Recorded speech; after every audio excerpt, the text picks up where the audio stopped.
C'est une chanson qui nous ressemble. Pasamos de desfile sin dejar de decir que en esta colección hemos visto desfiles súper sexys con aberturas que rodeaban la pierna de la modelo por todo el lateral y que llegaban incluso hasta la cintura, ¿no? Y bueno, pasamos de desfile a uno un poco más, no vamos a decir conservador, pero más opaco. La palabra quizás sea más abstracto, en el sentido de que es más conceptual.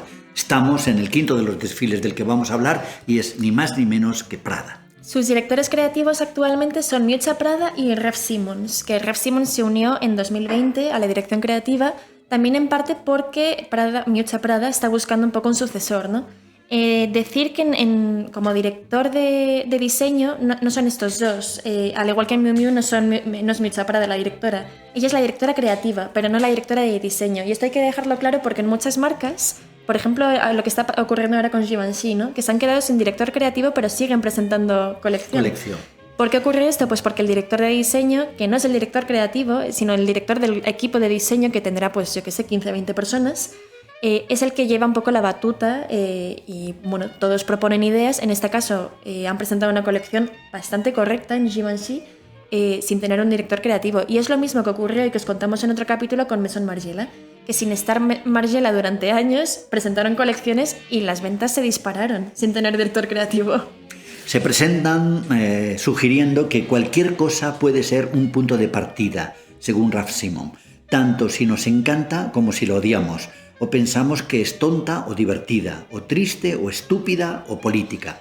Esta temporada el punto de partida ha sido el lazo.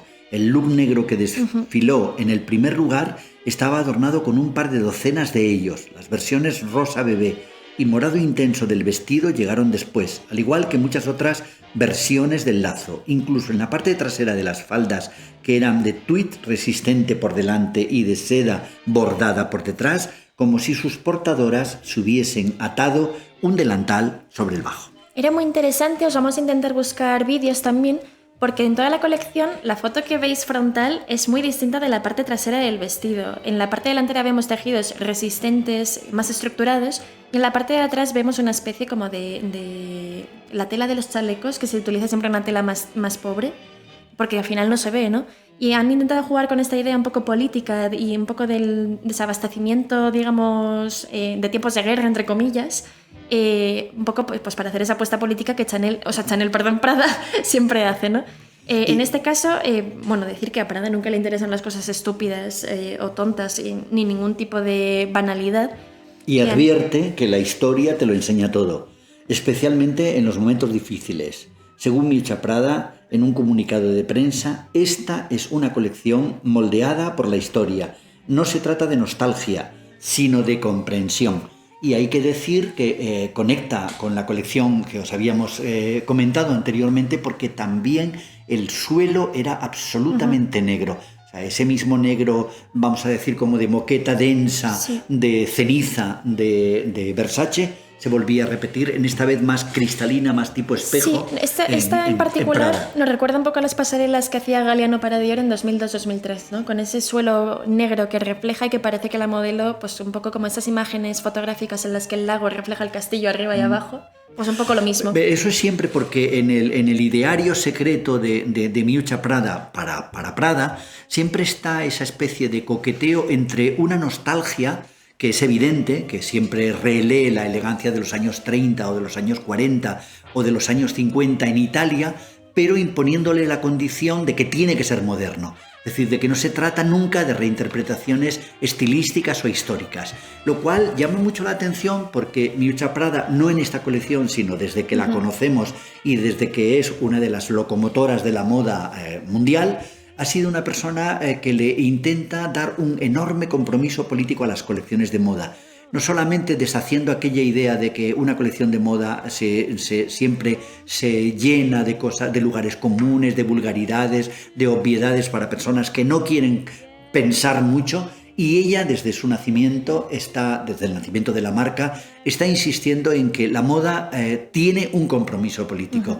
Y en su caso es más que evidente. En su caso más porque estudió ciencias políticas, claro, y cuando terminó ella decía siempre como que se sentía un poco avergonzada, ¿no?, de dedicarse a la moda, pero realmente es lo que le gusta hacer y su forma de expresión, ¿no? Ciencias políticas como Christian Dior. Y luego también hay que decir que a pesar de hacer un look cuidadísimo, sofisticadísimo, elegantísimo, que es teóricamente del que van vestidas todas las mujeres que de alguna manera están vinculadas con el mundo del arte, ella milita en posiciones abiertamente de izquierdas. Con lo cual, en el panorama político italiano de este momento, no sé si debería de presentarse a las elecciones. Repetir un poco más la importancia que le han dado en esta colección al lazo, sobre todo porque no solo lo hemos visto en los vestidos, sino que lo hemos visto en accesorios, lo hemos visto en pulseras, en collares llenos de pedrería, lo hemos visto en los bolsos. Y esto, es que últimamente los lazos han sido una de las muchas discusiones en Internet, en parte porque la moda ha visto una cantidad desmesurada de la aparición de lazos en las colecciones, pero también en parte porque la generación TikTok, esa generación Z de la que hablamos constantemente, lo ha tomado como una especie de afectación femenina y una forma de aferrarse a esta especie de juventud que no tiene ningún tipo de responsabilidad. Pero bueno, veremos si les sirve durante mucho tiempo aferrarse a esta especie de objeto ornamental. Y es una colección donde hemos visto rosa, un rosa muy femenino, sí. Donde hemos visto rojo, donde hemos visto negro, un azul casi violeta. Sí, hemos visto también muchísimo negro, como en todas las colecciones, y ese morado intenso que hemos visto también en muchísimas de las otras colecciones. Hemos visto también algo de amarillo y hemos visto unos looks muy interesantes realizados en punto con faldas midi de tweed, en las que se jugaba un poco con esos cardigans un poco infantiles y a desparejar los colores entre ellos, ¿no? También hemos visto una parte de la colección con chaquetones años 60 muy interesantes, en este caso bastante amplios, y que veremos más tarde también en la colección que han hecho en Miu Miu, pero también hemos visto una especie de vestidos en gasa de seda con una especie de flores bordadas en una especie de ante o terciopelo, no sé muy bien qué es. Muy bonitos, muy exquisitos y que probablemente en el público asiático vayan a tener un clamor en las tiendas. Y subrayar, porque esto sí que nos parece un dato digno de ser subrayado, que a diferencia, por ejemplo, de la colección de Versace, que apostaba claramente por una mujer hiperfemenina que llevaba una minifalda de escándalo, que no es la única marca que lo ha presentado, porque también estaba en Gucci. Uh-huh. En el caso de Miuccia Prada, en el caso de Prada, hay una especie como de carta definitiva encima de la mesa de que el largo es el largo por debajo de la rodilla, uh-huh. Un largo característico de los años 40, un largo característico de momentos de tensión política, uh-huh. De guerra, de preguerra, de posguerra, en el sentido en el que Miuccia, que debe de ser una de las mujeres mejor informadas del mundo de la moda, apuesta por un look que inequívocamente nos vuelve a recordar aquel susto que nos dejaron las colecciones de París en el anterior podcast, de que parece que el otoño-invierno del 24 va a ser el otoño más negro de nuestras vidas. Esos vestidos de los que hablas son uno de los dos elementos que han utilizado para traer la nostalgia a la colección. Uno de ellos ha sido esa especie de afectación tan femenina de los años 50 de coger el bolso aquí arriba, ¿no? Con la mano cogida un poco al lado del hombro.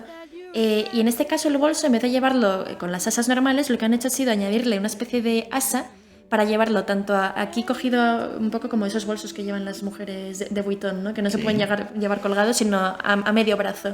Y también lo llevaban justo en el hombro y de ahí esa especie de afectación de los años 50.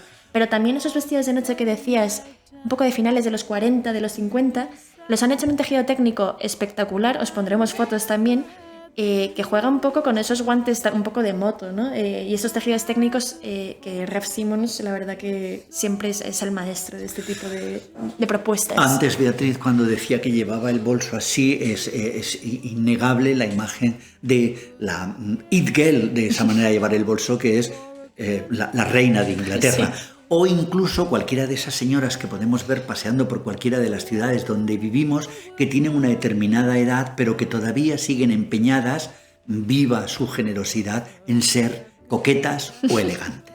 Así como últimos detalles de la colección, decir que aparte de toda esta especie de derroche de feminidad que hemos visto y que no siempre vemos en Prada, hemos visto esa especie de propuesta política en la que estos tiempos que parecen un poco duros, sombríos, entre comillas aterradores, también ellos decían en la nota de prensa que el pasado surge para todos, ¿no? Y en este caso no lo quieren tomar de una forma negativa, sino optimista, como en el caso de Matthew Blasey, y hemos visto esas chaquetas que os decíamos antes amplias como de los 50-60 que tenían parches en forma de P, la P de Prada, y también con el año de fundación de la casa bordado, que es 1913. Y lo último, rematar otra vez esos vestidos técnicos, porque han sido gran parte de la parte final de la colección, que lo que traen es un poco ese ambiente político y ese tono político que siempre queremos y no exigimos, pero nos gusta ver en Prada, ¿no?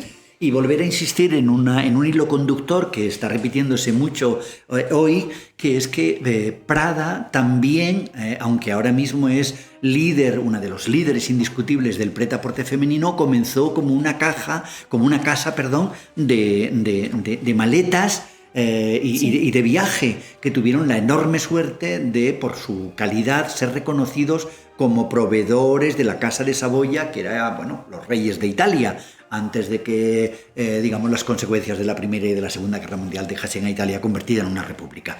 Y Prada, aunque insisto, siempre está obsesionada con el futuro, con la modernidad, con la investigación, de alguna manera con vulnerar códigos, digamos, demasiado domésticos, no puede negar su enorme pasado. Por eso hay montones de veces que Prada, en mitad de la máxima modernidad, abre el armario de la casa y salen joyas de los años 30, de los años 40, de los años 50.